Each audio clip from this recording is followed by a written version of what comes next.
ज्यावेळेस नीटची परीक्षा रद्द झाली ना आणि पुन्हा होणार असं सांगितलं, त्या टायमाला माझ्या मित्रांनी मला सांगितलं की बापू नीटवर बोललं पाहिजे. पण नीटवर बोलण्या अगोदर त्या ठिकाणी नेमकं पेपर फोडणारा कोण ही गोष्ट समजण्यापर्यंत बोलण्याचं धाडस होत नव्हतं. कारण की मनात एक राग होता की नेमकं हा माणूस तरी कोण असावा. लाज वाटायला पाहिजे होती त्याला, कारण की वैद्यकीय क्षेत्रासाठी लागणारी परीक्षा नीट असते आणि अख्ख्या देशाचं आरोग्य ज्यांच्या हातामध्ये द्यायचं आहे ना, ते क्षेत्र मुलं अक्षरशः रात्रीचा दिवस करतात आणि अभ्यास करतात आणि नीट परीक्षा पास होण्याचं स्वप्न पाहतात. पण फक्त लेकरच रात्रभर जागत नाही आहेत अभ्यास करायला. अहो, त्यांचा बापसुद्धा शेतामध्ये घाम गाळतो, कष्ट करतो आणि ह्या मोठ्या गावकरासारख्या लोकांची फी भरतो. कारण की त्याला इच्छा असते त्याचं पोरगं लागलं पाहिजे, त्याला चांगले मार्क भेटले पाहिजेत. आणि हा मोठे गावकर काय करतो, हा पेपर फोडतो आणि विशिष्ट लेकरांना तो पेपर देतो आणि माझ्या क्लासेसचे 10 विद्यार्थी लागले, 20 लागले, 50 लागले म्हणून सांगून पुन्हा पुढल्या वर्षी लोकांनी माझ्याकडे यावं, मला फी द्यावी आणि पुन्हा मी पेपर फोडावा, असा हा प्रताप करणारा मोठे गावकर आज मी मोबाईलवर बघितला.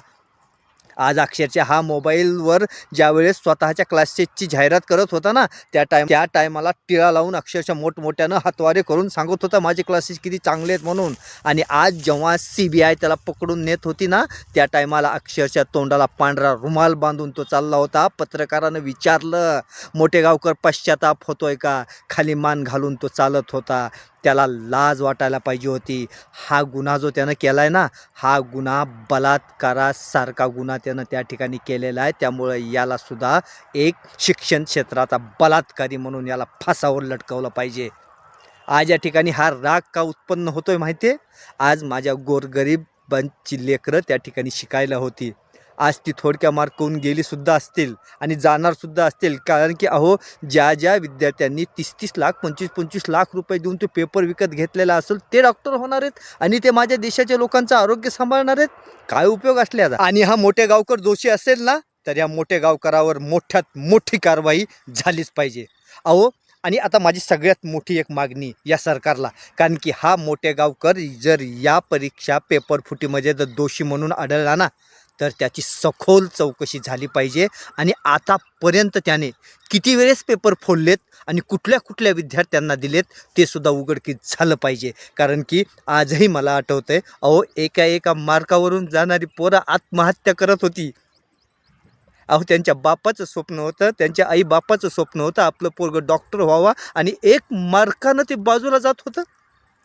अहो, त्या टायमाला त्या लेकरांना काय वाटलं असेल? या मोठे गावकरांना आत्ताच नाही तर याच्या अगोदर सुद्धा पेपर फोडलेला असणार आहे. याची सखोल चौकशी झाली पाहिजे आणि याच्यामध्ये दोषी असणारे डॉक्टर जे आज पदावर सुद्धा असतील, पण आज त्या क्षेत्राला न्याय देऊ शकत नसतील. मला 100% खात्री की जे पैशानं जे पदावर जातात ना, ती लोक सामान्य जनतेला न्याय नाहीत देऊ शकत. ते भ्रष्टाचारी होतात. आणि आज माझ्या भारत देशाला भ्रष्टाचाराचा कलंक लागण्याचं सगळ्यात मोठं कारण काय आहे, तर हा चाललेला भ्रष्टाचार. अशाच प्रकारे हेच नाही तर शिक्षण क्षेत्रामध्ये भ्रष्टाचार आहे, तलाठी पदामध्ये भ्रष्टाचार आहे, नीट परीक्षेमध्ये सुद्धा भ्रष्टाचार हो, ज्यांचं की अक्षरशः माझ्या देशाचं आरोग्य ज्या लोकांच्या हातामध्ये द्यायचे ती सुद्धा लोक विकलेली. लाज वाटली पाहिजे. या मोठे गावकराला सोडता कामा नये. आणि मोठे गावकरच नाही, ही खूप मोठी साखळी असणार आहे. आणि आत्ताच सांगतो, सरकारला विनंती आहे माझी, तुम्ही काय राजकारण करायचे ते करा, पण शिक्षण क्षेत्रात, वैद्यकीय क्षेत्रात आणि वाहतूक क्षेत्रामध्ये प्लीज राजकारण नका करू. कारण की माझ्या देशाला कलंकित नका करू.